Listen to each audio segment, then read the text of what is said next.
पंजाब का सियासी पारा 7वें आसमान पर है और इस बीच पंजाब विजिलेंस ने 540 करोड़ के ड्रग्स और मनी लॉन्ड्रिंग मामले में शिरोमणि अकाली दल के वरिष्ठ नेता और पूर्व मंत्री विक्रम सिंह मजीठिया को अमृतसर से गिरफ्तार किया था। मजीठिया को आज मोहाली कोर्ट में पेश किया जाएगा। वहीं आपको बता दें कि शिरोमणि अकाली दल ने इस कार्रवाई का विरोध किया और सरकार के खिलाफ नारेबाजी की। उन्होंने कहा कि सरकार ने बदले की राजनीति के तहत इस कार्रवाई को अंजाम दिया है। बिहार विधानसभा चुनाव को लेकर तैयारियां जोरों पर हैं। नेताओं की लगातार प्रतिक्रिया सामने आ रही है। नेता एक दूसरे पर आरोप प्रत्यारोप लगा रहे हैं। तो वहीं इसी बीच केंद्रीय मंत्री चिराग पासवान ने कांग्रेस अध्यक्ष मल्लिकार्जुन खड़गे द्वारा बिहार को छोटा मोटा राज्य कहने पर कड़ी आपत्ति जताई है। चिराग ने इसे बिहार की गौरवशाली परंपरा, संस्कृति और जनमानस का अपमान बताया। चीन के किंगदाओ में एससीओ रक्षा मंत्रियों की बैठक हुई, जिसमें राजनाथ सिंह ने पाकिस्तान का नाम लिए बिना सीमा पार आतंकवाद को प्रायोजित करने वाले देशों की कड़ी निंदा की है। उन्होंने कहा कि आतंकवाद को हथियार के रूप में इस्तेमाल करने वालों को परिणाम भुगतने होंगे। इसके साथ ही राजनाथ सिंह ने जम्मू कश्मीर में हुए आतंकी हमले का भी जिक्र किया। उत्तराखंड के रुद्रप्रयाग में बद्रीनाथ हाईवे पर हुए हादसे पर सीएम धामी ने गहरा दुख जताया।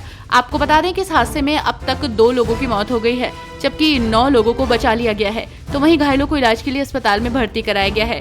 सीएम धामी ने कहा कि हादसे के बाद घटनास्थल पर रेस्क्यू ऑपरेशन लगातार किया जा रहा है। वो प्रशासन के संपर्क में बने हुए हैं। राजस्थान के पूर्व सीएम अशोक गहलोत द्वारा सीएम भजनलाल शर्मा को लेकर किए गए दावे पर सियासी पारा हाई है। दरअसल उन्होंने दावा किया है कि राजस्थान के मुख्यमंत्री भजनलाल शर्मा को हटाने का षड्यंत्र चल रहा है। उन्होंने भजनलाल को अपनी कुर्सी बनाए रखने की चेतावनी दी है। गहलोत ने भाजपा द्वारा आपातकाल के जश्न पर भी सवाल उठाए और कहा कि जनता इसे समझती है। उन्होंने भाजपा पर हिंदू मुस्लिम राजनीति करने का आरोप लगाया। पंजाब के राज्यपाल और चंडीगढ़ के प्रशासक गुलाब चंद कटारिया इन दिनों चर्चा में बने हुए हैं। दरअसल उनकी संवेदनशीलता और त्वरित कार्रवाई से बंधुआ मजदूरी कर रहे एक युवक को आजादी दिलवाई गई। यहाँ आपको बता दें कि उत्तराखंड के चमोली जिले के नारायणबगड़ क्षेत्र का एक युवक 15 वर्षों से बंधुआ मजदूरी कर रहा था। ये युवक पंजाब के तरन तारण जिले के दीनवाल गांव में एक गौशाला में पशुओं की देखभाल का कार्य कर रहा था, जिसे अब उन्होंने इस मजदूरी से आजादी दिलवाई है।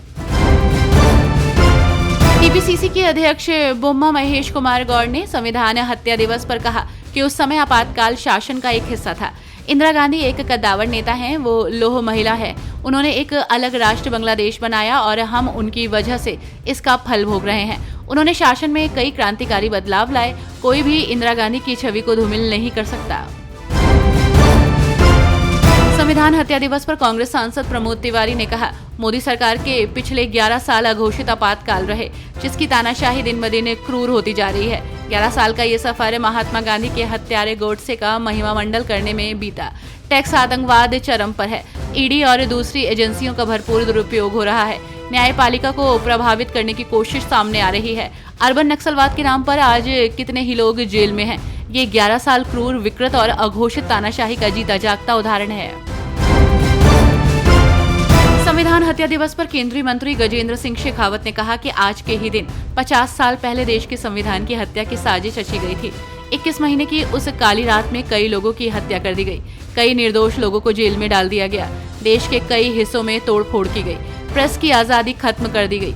अभिव्यक्ति की आजादी खत्म कर दी गई। आने वाली पीढ़ियां इस दिन को हमेशा याद रखें, ताकि कोई भी कभी इस तरह की साजिश न कर सके। पंजाब भाजपा अध्यक्ष सुनील जाखड़ ने अकाली नेता विक्रम सिंह मजीठिया के निवास पर विजिलेंस विभाग द्वारा की गई छापेमारी पर कहा कि जो भी अपराधी है, जिस पर गंभीर अपराध के आरोप लगे हैं, उसकी जांच होनी चाहिए और उसे सजा मिलनी चाहिए। पिक एंड चूज की नीति नहीं चलनी चाहिए। एक व्यक्ति को सिर्फ इसलिए छोड़ देना चाहिए क्योंकि उसने मुख्यमंत्री के चरणों में माफी मांगी, और दूसरे व्यक्ति को इसलिए परेशान नहीं किया जाना चाहिए क्योंकि उसने मुख्यमंत्री को खुलेआम चुनौती देने का साहस किया। कानून सबके लिए बराबर है।